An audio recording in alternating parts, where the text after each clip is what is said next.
Hi, I'd like to order a peanut butter and jelly sandwich, please. You racist! Yeah. Did you know that? You're a racist if you even eat or talk about peanut butter and jelly. Who'da thunk? You are a racist if you eat or even talk about peanut butter and jelly sandwiches. How can that possibly be? Well, apparently that is truly the case. Because some cultures don't eat sandwich bread.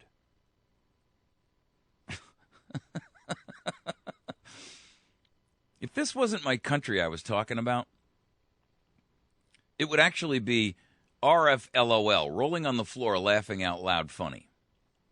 But this is our country we're talking about. Veronice Gutierrez, the principal of Harvey Scott K-8 school in Portland, Oregon, she did an interview with the Portland Tribune. These are her statements. I'm going to read you the whole thing because it's so disturbing. I want you to actually hear it in her words. Start of the interview. This is her quote. Take the peanut butter sandwich. A seemingly innocent example a teacher used in a lesson last school year, says the Tribune. What about Somali or Hispanic students who might not eat sandwiches? Gutierrez asks. Another way would be to say, quote, Americans eat peanut butter and jelly. Do you have anything like that?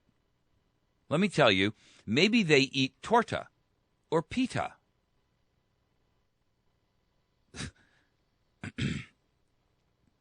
This is the God's honest truth. It gets worse.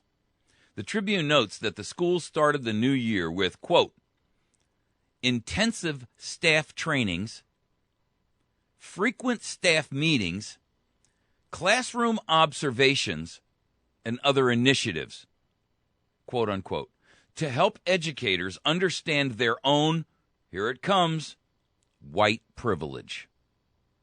In order to, quote, change their teaching practices to boost minority students' performance. Last Wednesday, the first day of the school year for staff, for example, the first item of business for teachers at Scott School was to have a, quote, courageous conversation. To examine a news article, this is what a courageous conversation is, to examine a news article and discuss the white privilege it conveys.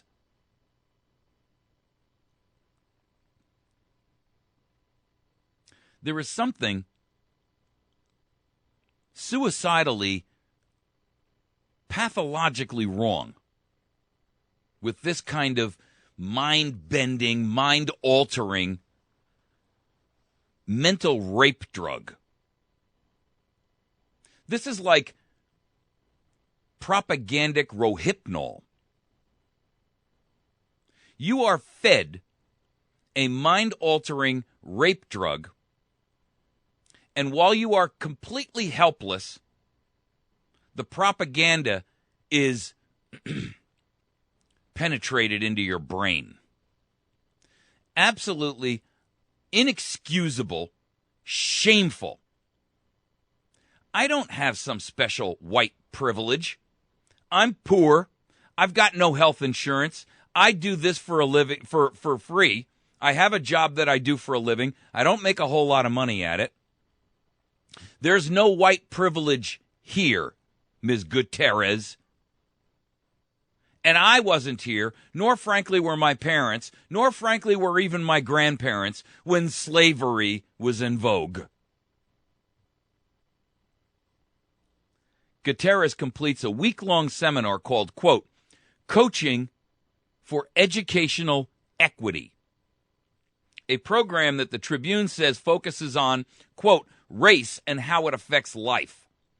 She serves on an administrative committee that focuses on systematic racism. Systematic, same thing. The truth is, racism, systemic or systematic, only exists in the minds of these people who insist on putting it in the forefront of everything in our country. I'm sick and tired of it. I'm tired of people accusing me of being a racist because I don't like Barack Obama's policies. The truth is, you put Ben Carson up there, and I'd vote for the guy in a heartbeat. You put Thomas Sowell up there, and I would vote for the man in a heartbeat. You know why? They're both black men. The truth of the matter is, one, they see the world through eyes that recognize that we all have basic rights and individual rights, and that government's true functional role is to create and foster an environment where we are all entitled to do the best that we can do, while government's sole function is to protect as many of us as possible, with the caveat that it cannot come at the expense and the cost of an individual right. And that literally sums it all up, folks. I couldn't care what color his skin is. I don't care what kind of hair he's got. I don't care whether or not he likes hippie clothes or dippy clothes or shark skin suits. The truth of the matter is, I am sick and tired of being called a racist.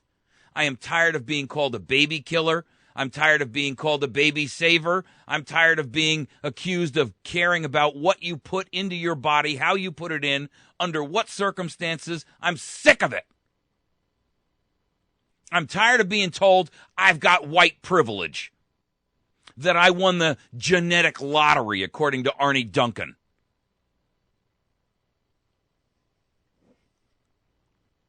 You know what, America? It's time for this crap to stop. The truth is, Ms. Gutierrez ought to be slapped across the face for that kind of a statement. I mean hard.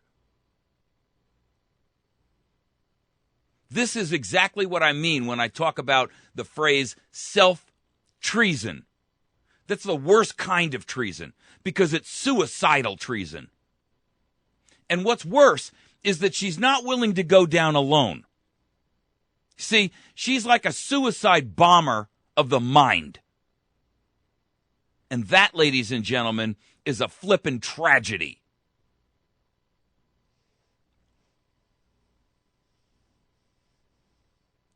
Here's her statement. She said this in a letter to staff. Tell me you want your kid under the tutelage of this suicidal psychopath. Our focus school and our superintendent's mandate that we improve education for students of color, particularly black and brown boys, that it will provide us with many opportunities to use the protocols of courageous conversation in data teams, team meetings, staff meetings, and conversations amongst one another. Remember that courageous conversations are for you to read, review, and discuss your white privilege that story conveyed to you.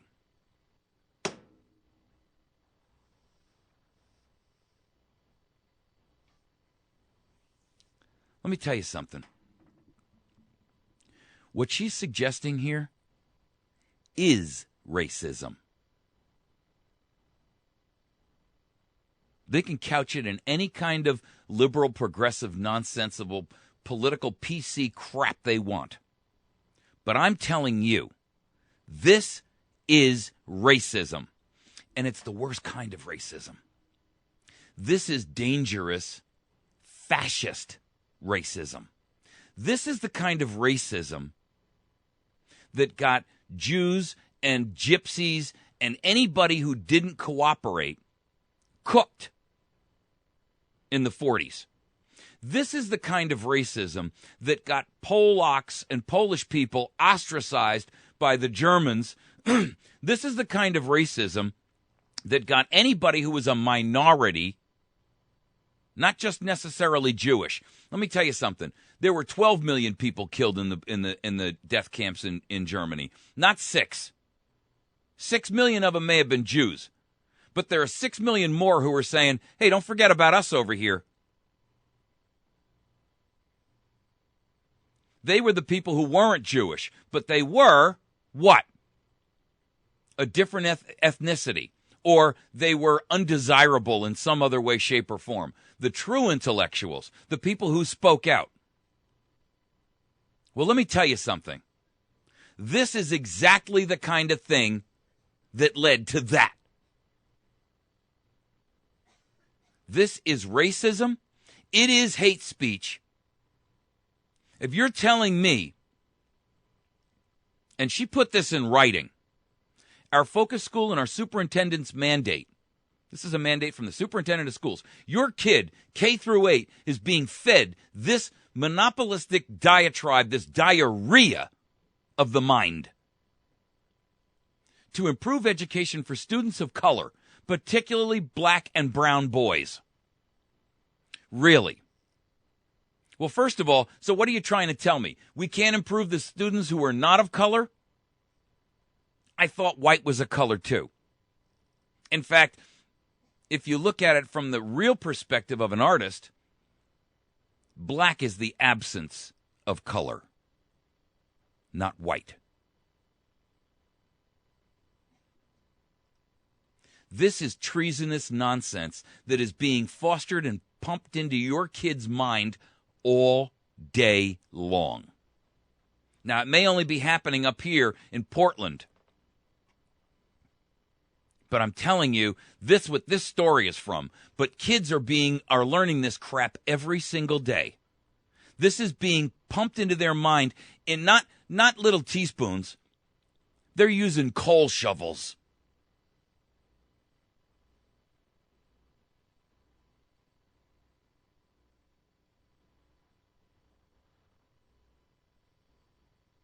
The guy closes the article out with, man, I'm so mad about this. Next time you're in the bread aisle at the grocery store, you may want to think twice. Sensitive liberal educators are now recommending the torta or the pita as a more culturally inclusive alternative. Now that you've been made aware of the evil of your enjoyment of pb&j, there's only one question left to answer. Is white bread more racist than whole wheat? Good point, author. The author of this is Nathan Harden. He's the editor of The College Fix. I told you, this is the place where I found that other story I did earlier. I like this. This is a great website, thecollegefix.com. Because you know what?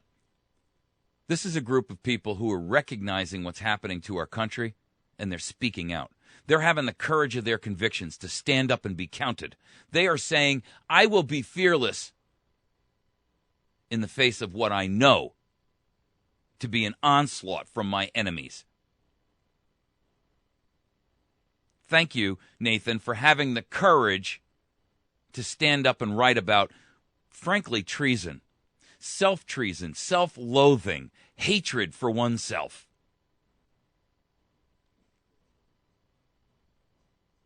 Didn't you know that you were engaging in white privilege because some black and brown boys don't eat bread? You've got to be flippin' kidding me.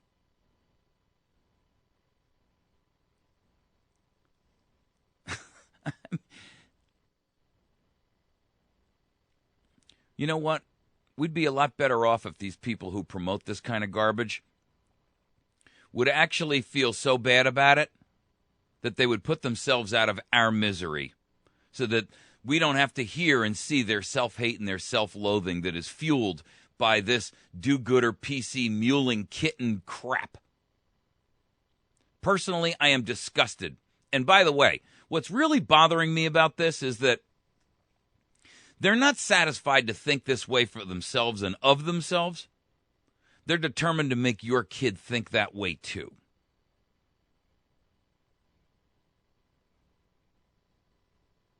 This is self-treason, and it's the worst kind because it's suicidal. But it's not suicidal like I'm going to go in the corner and blow my own brains out. It's suicidal like I'm going to go into the middle of Newtown School and I'm going to take 20 little kids with me.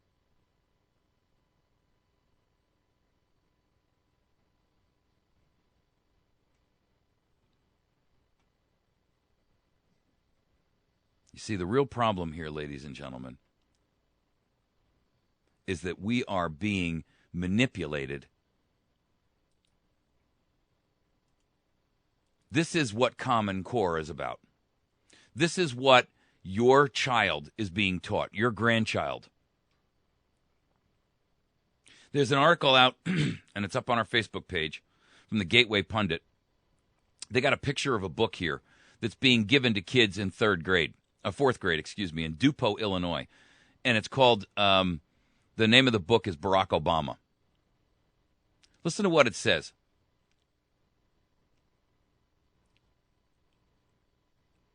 But some people said that Americans weren't ready for that much change. The emphasis is theirs, not mine. Sure, Barack was a nice fellow, they said. But white voters would never vote for a black president. Other angry voices were raised. Barack's former pastor called the country a failure. God would damn the United States for mistreating its black citizens, he said. Barack decided it was time to speak to Americans about race. The country's history of slavery had left the nation. I can't even read what it says. He said, there's glare on the page. Black people and white people are too often angry with one another. All people were going to have to work together to solve the country's problems. Only in that way could Americans make a more perfect United States.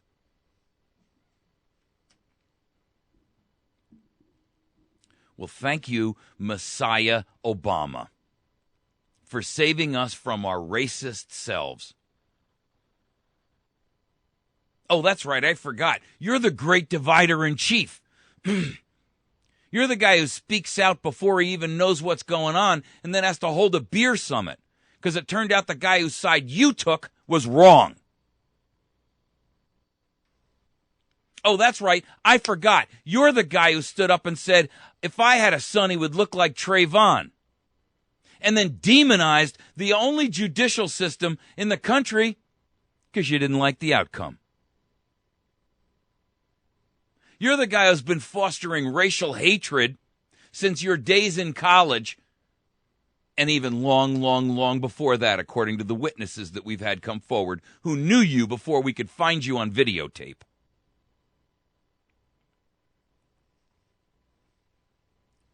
You're the guy who surrounds himself with a preacher who's been preaching white hatred, but he was your minister for 20 years, and you can't remember him saying a single thing like that. But then when the rest of America heard what diarrhea poured out of his mouth, suddenly you distanced yourself. And he wasn't saying God would damn America as a failure for mistreating its black citizens. He was calling it out as an order to God, not a warning.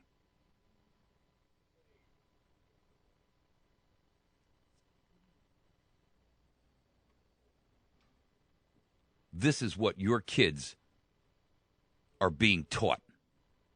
This is propaganda, mind control, Hitler Youth wrapped up in one. You've heard me say this is a fascist dictatorial tyranny we're running into, and you've said, no, fascist is too strong a word. That's not what we are. This is socialism. No, it ain't. This is not socialism. This is fascism, mounted, built, riding on a horse of hatred. Socialism is built on greed.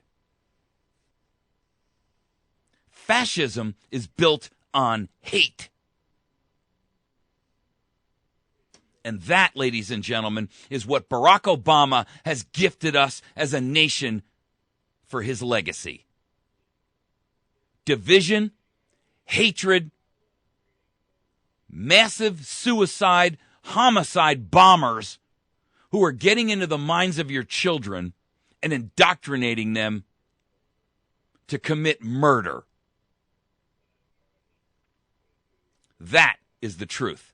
And everything else that you're fed is a bunch of propaganda by a bunch of other people who don't want you to think for yourself.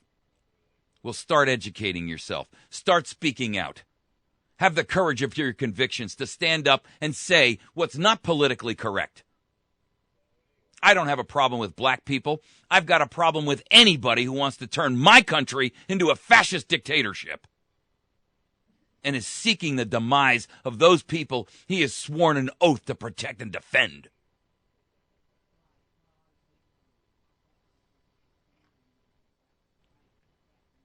I call that a traitor. And I don't give a darn what color your skin is.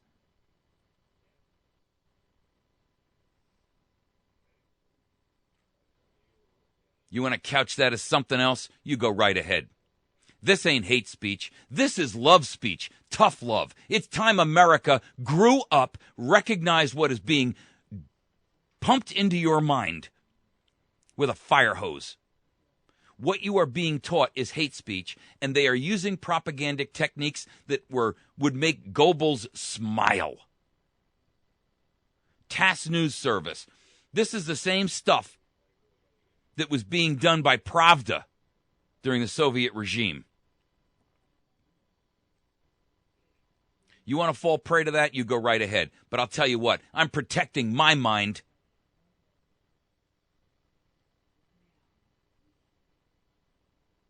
And you better be protecting your children. We don't want to do that, would we? We wouldn't want our white privilege to demand that we protect our children. Let me tell you something. I like peanut butter and jelly, and I'm going to eat them all the time. And I'm going to eat them on bread. You've been listening to America's Voice Now. You can find us on the web at americasvoicenow.org. You can find our Facebook page at facebook.com/America's Voice Now. Even if you're not a Facebook member, you can still go there and read the stories and the articles and stuff like that. If you want to comment on them, then you got to be a member. But it's a public page, so you don't even have to be a member. If you are a member, please hit the like button. That helps us to increase our ability to share news and information. You can also find us on our YouTube channel at youtube.com/America's Voice Now. You know, I hit some very good stories today. I want to see somebody sharing those things. If I'm entertainment for you, you and I got nothing further to talk about. If you're serious about protecting and defending this nation, we're aligned. If I'm entertainment, get out of my face. Have a nice day.